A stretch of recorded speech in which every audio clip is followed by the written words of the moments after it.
Good morning. I'm Kim Crum, and this is Bonnie Johnson, and we are the co-editors of the Boom Project book, Voices of a Generation. It's poetry and prose. It's an anthology. And today we're really glad to introduce to you and interview one of our contributors to this book, Sheila Carter-Jones, who's from Pittsburgh. Hey, Sheila. Hello there. How is everybody doing today? Great. Thank you. Great. So let me tell you a little bit about Sheila. She's done a few things in her life, and it looks like the first one wasn't actually poetry, although we'll find more out about her writing life. Sheila Carter-Jones is the author of Three Birds Deep, winner of the 2012 Naomi Long Madgett Poetry Book Award, and the chapbook Blackberry Cobbler Song. Her chapbook Crooked Star Dream Book was awarded honorable mention for the 2013 New York Center for Book Arts Chapbook Contest. Carter-Jones has taught in the Pittsburgh Public Schools and in the education departments of Chatham University and University of Pittsburgh. She holds a bachelor's degree from Carnegie Mellon University and both master's and doctorate degrees from the University of Pittsburgh. She is a fellow of Cave Canem, Callaloo Writing Workshops, and the Swanee Writers Conference. So there are just a few accomplishments there, but I think what we'll really be most impressed with is her poetry. So welcome, Sheila. We're so glad you're here. Thank you. Thank you so much. And thank you so much for including me in the book as well, the Boom Project. I have two poems in here. Jackie Patterson Saved Us and Mad Dog Win. And these two poems are kind of indicative of how I lean toward my writing, the kinds of things that I write about and emotional about actually too. So I think that's how they end up in my writing. So in my hometown, which I'm proud to say I'm from a small coal mining town, and all the women there did domestic work. And, my mother, of course, was one of them. So my first poem is called Used Slippers. When the rich lady she cleaned for handed my mother a tattered pair of slippers, she smiled, said she could get some use out of them, claimed she loves pink. Even though they were too big and her feet would never grow into them, she danced across linoleum as if in a ballroom far from our small kitchen, away from task, chip saucers, and cracked cups, from scraping food from my plate onto hers to not waste a bit. I hated those slippers, how she danced in them, holding a chicken wing stretched apart and hanging over the palm of her hand. Like a string of pearls drooping, she plucked slivers of sinewy meat.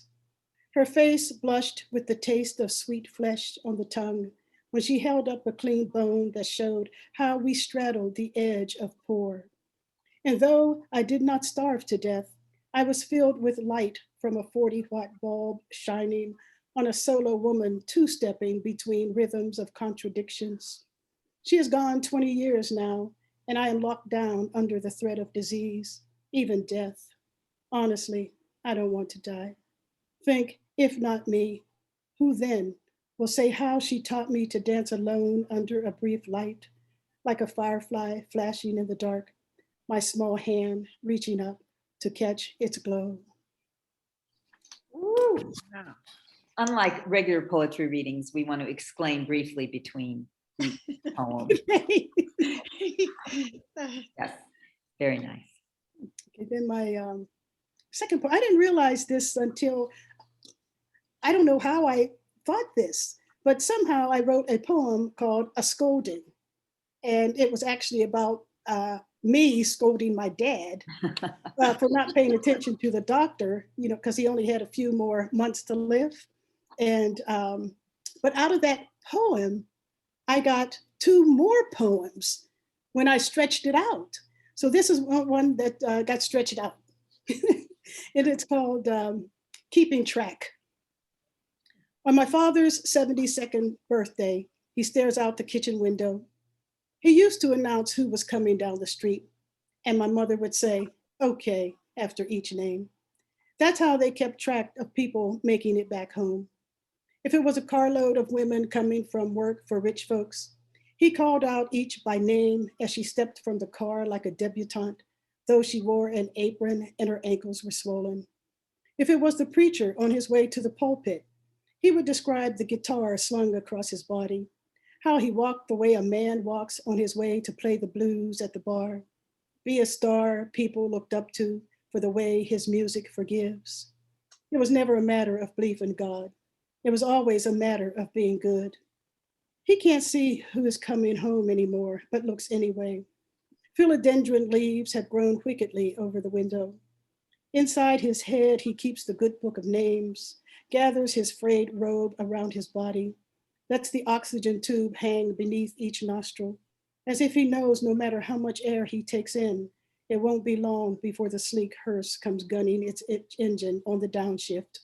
And he will say to my mother, "Sheffield's coming." And she will say, "Okay," but neither will keep track this time. Wow. Then Oh, this next one is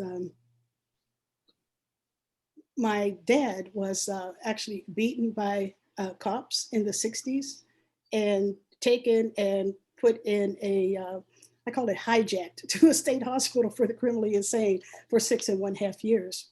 But this poem is about me leaving for college, and he's still in the hospital for the criminally insane.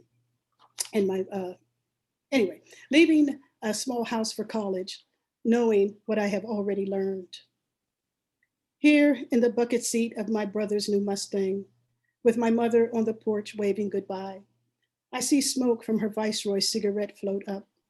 I am already lightheaded, trying to catch my breath and make sense of silences that have sheltered me for 3 years. I am pulling away from nights the black radio station played hits from Motown. There was always music. Dance contests in the living room, girls against boys, the Supremes challenging the Temptations. I was a fragile Diana Ross, skinny girl with a wide open mouth, Ron Rico rum thinning my voice to a high-strung vibration. I wanted to be numb. It didn't matter if later I stumbled or crawled to the bathroom, wrenched up the music note by note. Slept so hard, I forgot how madly I danced in a darkness that drove me. I didn't know where I was going, only that I wanted to get to what is next. I waved back. Can she see me, or has she stopped seeing me years before as we ate in silence at the kitchen table, where in the measured quiet I pictured my father not gone, blessing the food, head bowed, his voice extended in prayer, me pretending meekness when I whispered my verse, Jesus wept.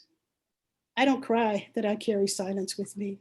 Have thrown it into mismatched suitcases and will wear it like old underwear to all my college classes. Nobody needs to see what has sobered me, what I carry underneath.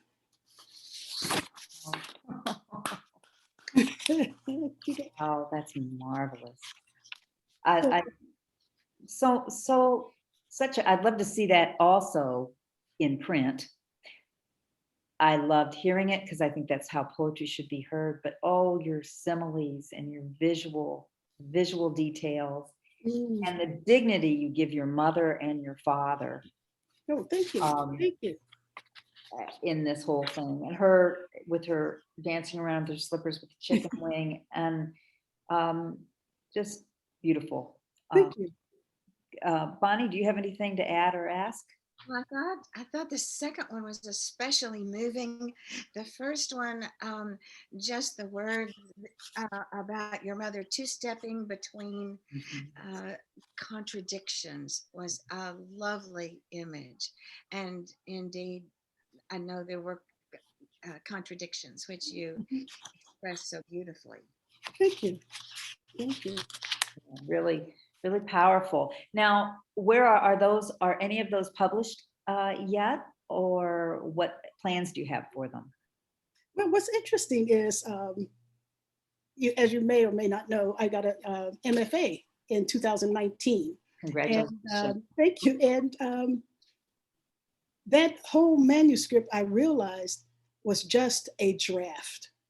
Mhm. That it, all those, almost every single poem in there, I thought, at the time, of course, I was thought, oh, these are great. Plus, I'm, kind of worn out. So, so Yeah. I, so I looked over each poem, and I just started like studying and thinking and taking some like Zoom classes with people and listening to other people read, which I think is one of the benefits of the COVID, is that I get to encounter a lot of, poets that I probably more than likely wouldn't have been able to be engaged with. And I just started studying and reading and just rethinking things. And I think that's how that one poem, I ended up with a couple more poems out of that, because I started to like shimmy it down and, sculpt it and say, oh no, this doesn't belong in this, but this is another poem. And then keep going, oh, this is another poem. And I think just studying the craft and listening to other people read. And also, this is part of my craft secrets. Okay. Every morning, I have a discipline of just getting up very early. I either read or write or revise. That I'm always doing something that early, because that early is what my dream muse is always still with me. And so I don't necessarily read poetry all the time. So now I actually am reading what you've heard is true by Carolyn Forshey. It's a novel like Oh, this thick. So I don't like intend to like get up and say, oh, I'm gonna like master this book today. I might read 4 or 5 pages and something will hit me, some word or some yes, phrase or some yeah. image, and I say, oh yeah, that's how I can move into that poem. And so I'm kind of stealing, but not exactly. I'm just kind of borrowing until I can get my own like footing inside my own poem. Good. And you're making progress, it sounds like. Yeah, little by little. So you're saying that the poem Keeping Track about your dad is the sort of distilling of all 3 poems into one? That's one of the poems. The another poem is actually called a scolding. A scolding, yes. Yeah, yeah. And then I think, I don't know how many drafts, and I've gotten into doing a lot of, not necessarily, but kind of like a lot of drafts. So a scolding was like the first one, Okay. draft 1. Then a scolding was draft 2, but it was different. So and the structure was maybe different.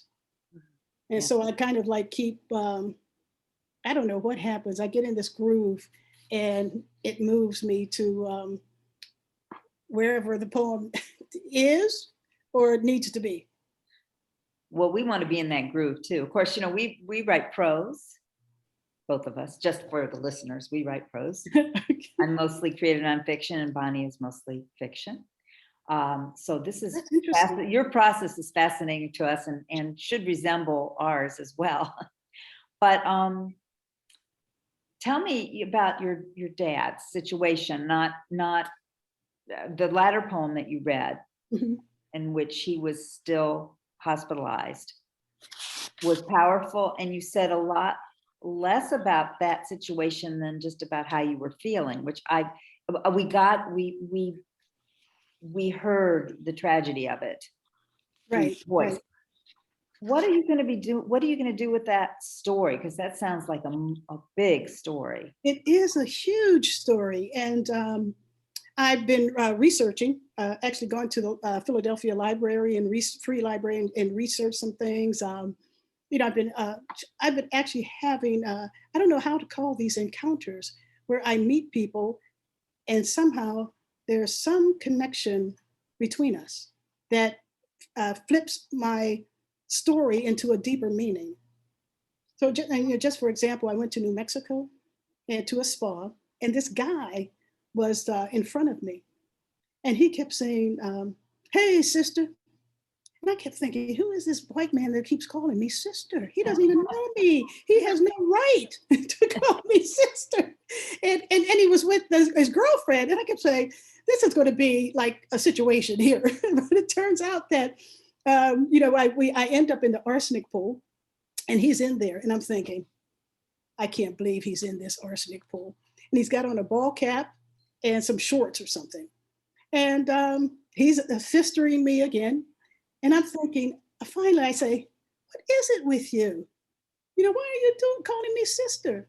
And he said, oh, I'm just here. And he starts to talk about how he's in the arsenic pool because of his knees that had been beaten by baseball bats by the KKK. And then he takes off his hat, and there's scars on his skull of just being beaten. And then when I said, oh, well, where are you from? And he says, oh, I'm from Indianola, Mississippi. I used to work with Fannie Lou Hamer. Oh, wow. I said, oh, Indianola, Mississippi. I'm from Indianola, Pennsylvania. So right away, this whole clique starts to happen.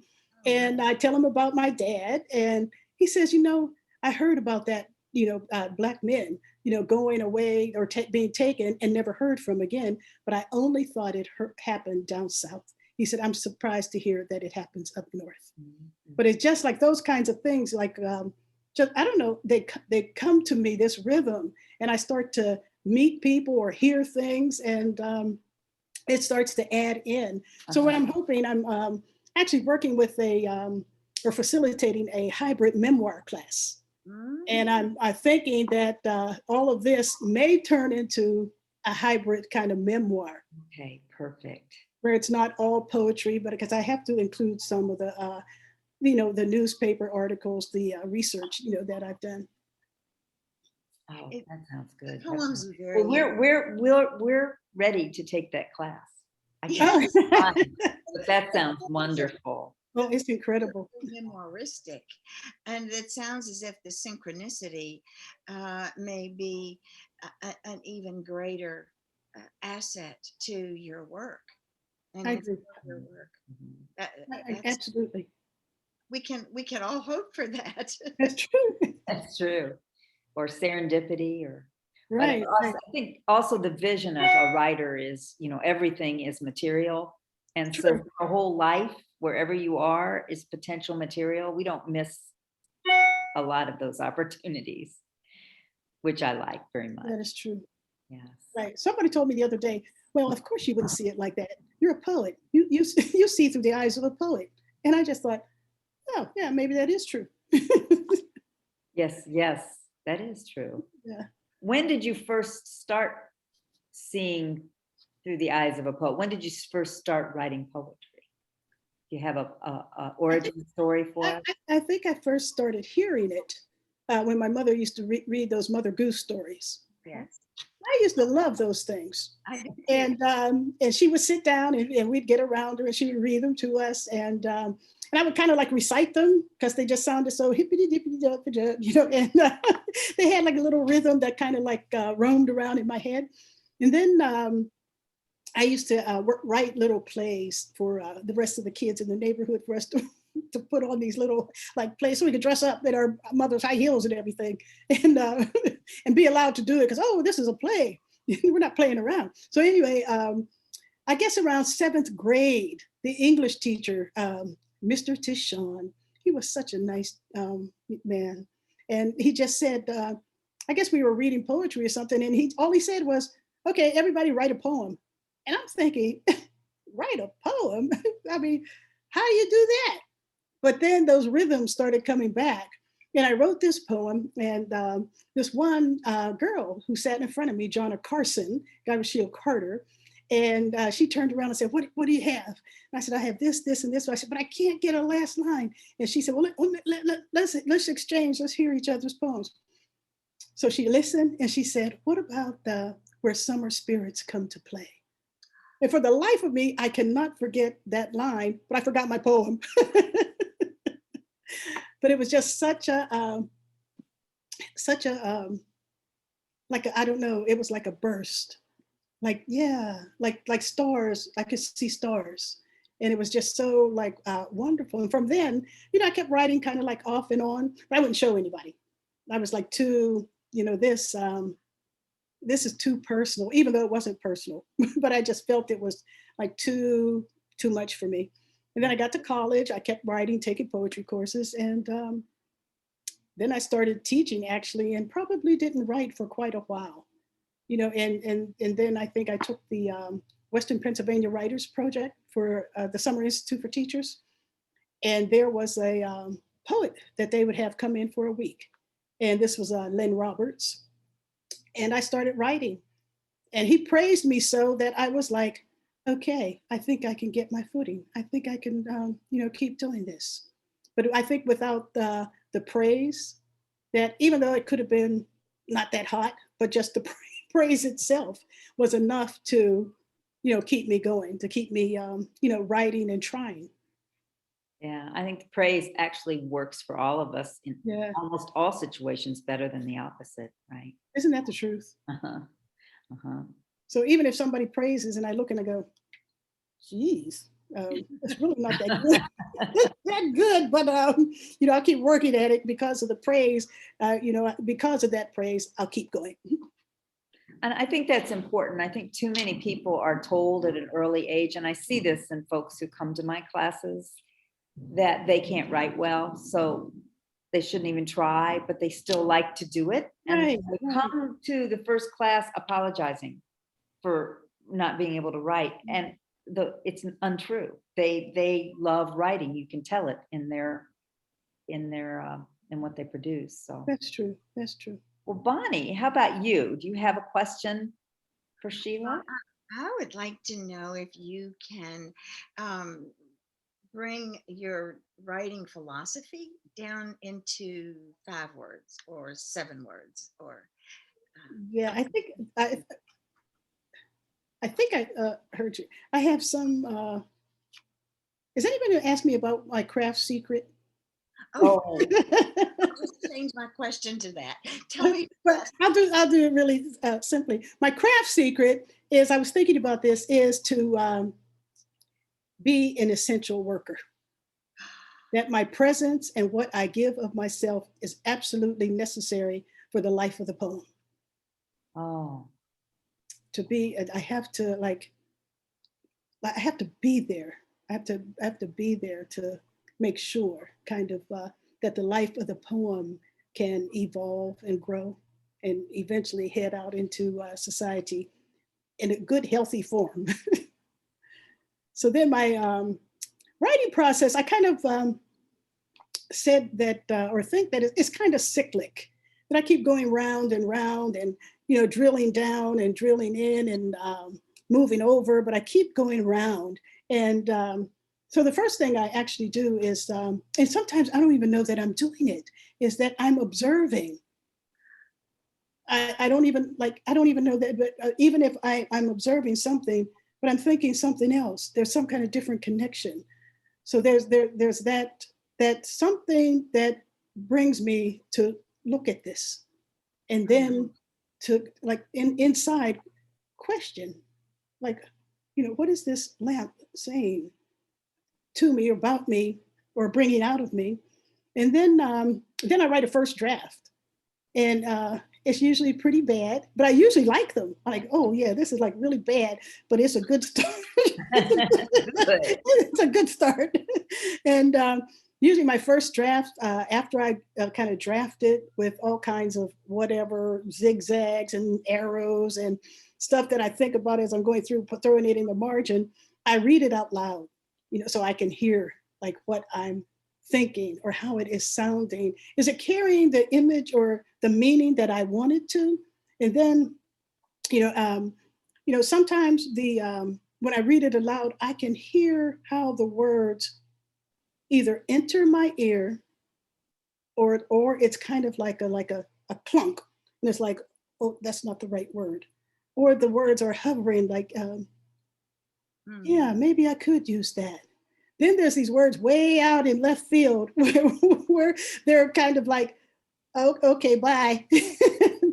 they're muffled, but they might come in somewhere along the line. So I don't discount like any like word or sound. I keep it. And then I start to read other people's work. As I was saying, I was now reading Carolyn Forche's everything that, wait, I'm going to get it right. Everything that I say is true. Yeah, I can't even remember it, but Wow. what you have is heard. What you have heard is true. Well, she's a poet as well, isn't she? Right, but Oh, this is a novel, so and her it's like prose is going to be fabulous. gorgeous. Yes, yes, it is. So when I read, I'm reading through, and I think, whoa, now that's a nice image. Whip! And so I take it and write it down, maybe the wings of the bird whisking, through the sky. And I thought, can I make sense of that image of the feathers like whisking? What's that sound? So I kind of like I steal and adjust to my own kind of like poem or what I'm saying, and then I revise again, the draft, and I keep revising. I keep reading aloud, and I keep practicing my writing. I become more deliberate. I more deliberate. I'm looking at the images. I'm looking at does this image carry the meaning? Does it fit here? Or, maybe just save that image for something else. And I was working on one of those this morning. And I was thinking, well, this is kind of flip-flop. This image doesn't go with, what I'm trying to say. And it kind of works in the poem if you're not thinking about it. But if you think about it, it doesn't work. And that's what I'm like re-questioning myself. Does this work? Does it make sense with, everything else that I'm doing? And then I keep reading aloud and listening for what the poem needs or wants. And I keep revising.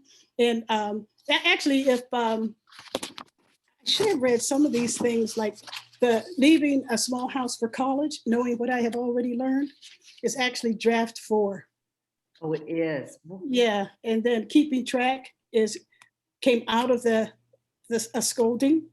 So that's kind of like draft 2. But it's a different poem. And then the used slippers that's really a draft, like maybe a draft 5. So how many drafts does it normally take on an average? Oh gosh. Well, now this next one that I didn't read, My Mother's Hair, is draft 7. Oh. So I have some that are draft 9. Just as long as it takes to sculpt it, to get it into the shape in which it can live, and breathe out into the world. So I sculpt it for breath, for life. And then oh wow, okay. So that's how I make a mess of things. I like the mess of things. That's really important. Bonnie? Well, I would love to hear the poem My Mother's Hair, if you care to share it. Really? Okay. Oh yes. We didn't get enough, Sheila. Oh, this poem, this is draft 7.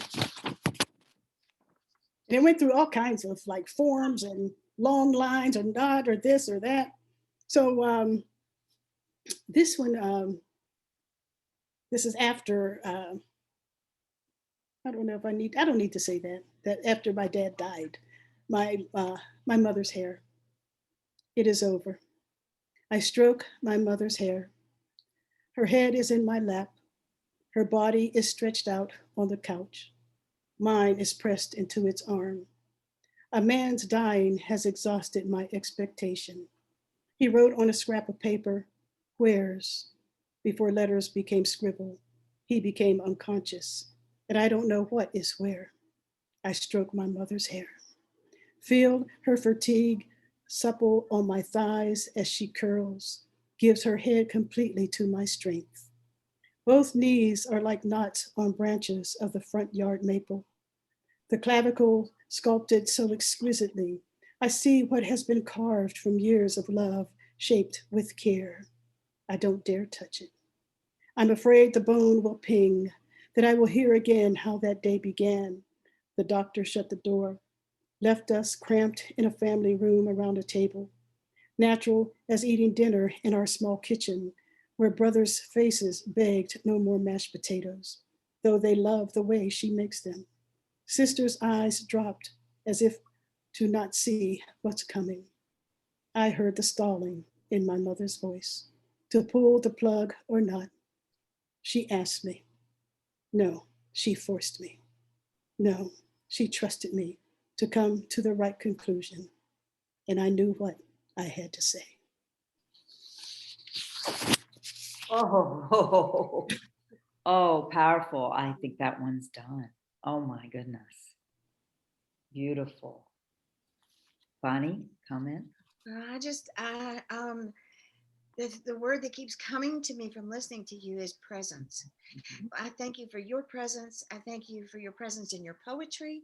I thank you for your presence with us. And I thank you for the poetry's presence as well. It's just beautiful. Mhm. And I'm really left almost breathless or without words. Mm, So, mm. so much movement in your presence.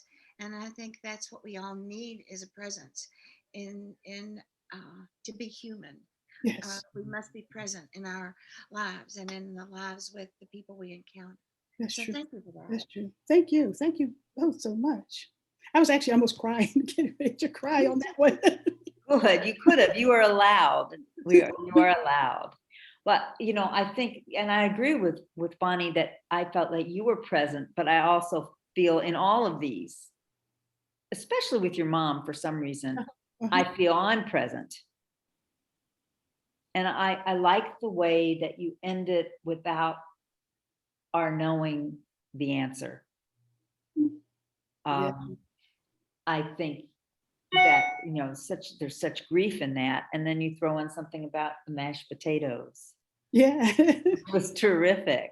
So yeah, that's why I say I can't wait to see these poems in writing so I can look at them more carefully and get a sense of what you did. Now we know how you did it.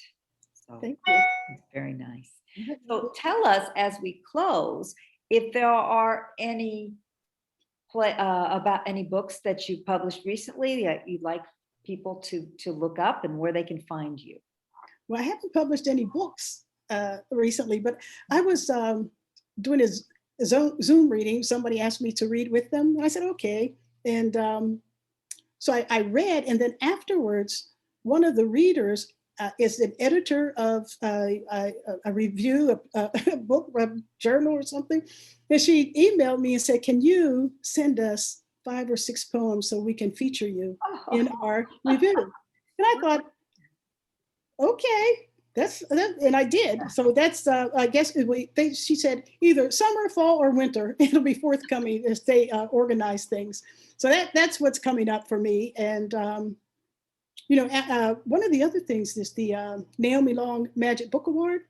That book, I had no idea of anything.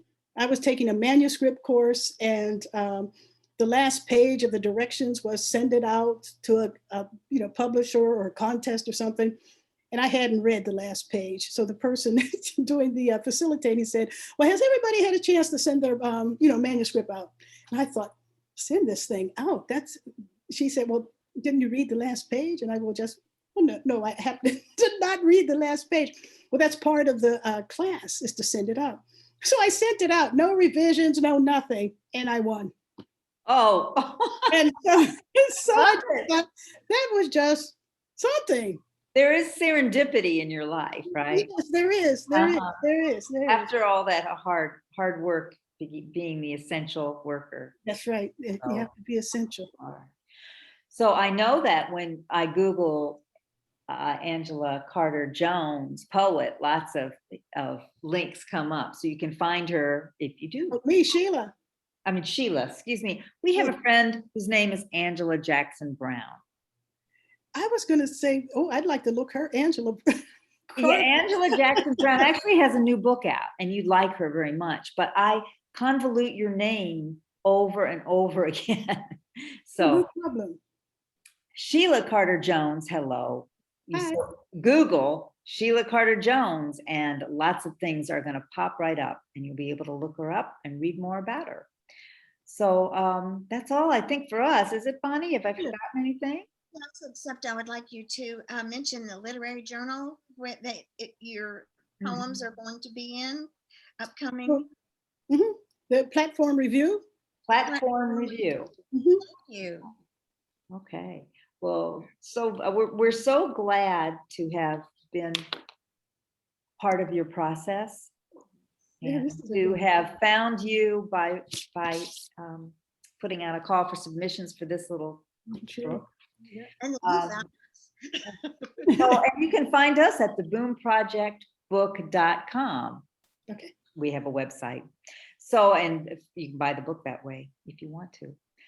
Glad to have you, Sheila, and I hope to see you again very soon. And do keep us posted on what you're doing so that we can buy your next book Oh, thank you. or be part of Thank your you. process. Appreciate it. Or if you're Yeah. teaching, tell us and we'll take a class from you. Oh, yeah, that would be so great. Wouldn't that be great if the three of us were in the same class? Yeah, it would be terrific. I'd Oh, love you know, by the way, I'm throwing a women's write out in the park tomorrow. That's why I couldn't do the interview. And I think there's going to be, I don't know how many women are going to show up, but we have somebody singing. We have Oh, my three, goodness. we have four workshops in the park. One is a hiking one through the park ranger is going to do a hike coupled with one of the poets who will go and people will take pictures and stop and write. And then we have someone who's doing this, she calls it martial arts therapy. And she has a black belt in some martial arts. And she'll do like a workshop with, she said, with sticks or something. And then the women will write about, contact, how they're maybe communicating or contacting with themselves, making contact with themselves. We have then two other writers. One, I think she's going to do a workshop on the Black imagination. And then another, I don't know what the other one's going to do. Maybe it'd be on, she's the poet laureate of Pittsburgh. Oh, So wow. she may do the eco poetry, she calls it. Well, that sounds wonderful, enviable. I'd like to be there. Oh, it's going to be great. Bonnie and I have driven to Pittsburgh, and we can get there in time. Oh, yeah, you should come. Good luck with that, Sheila. And thank you so much for being here with us today. Oh, thank you. I really appreciate that you asked me to be interviewed or to interview me. Appreciate you Well, and your who knows? poetry. We might be doing that again. I hope so. I And appreciate it. farewell to our YouTube channel. We're glad you listened in.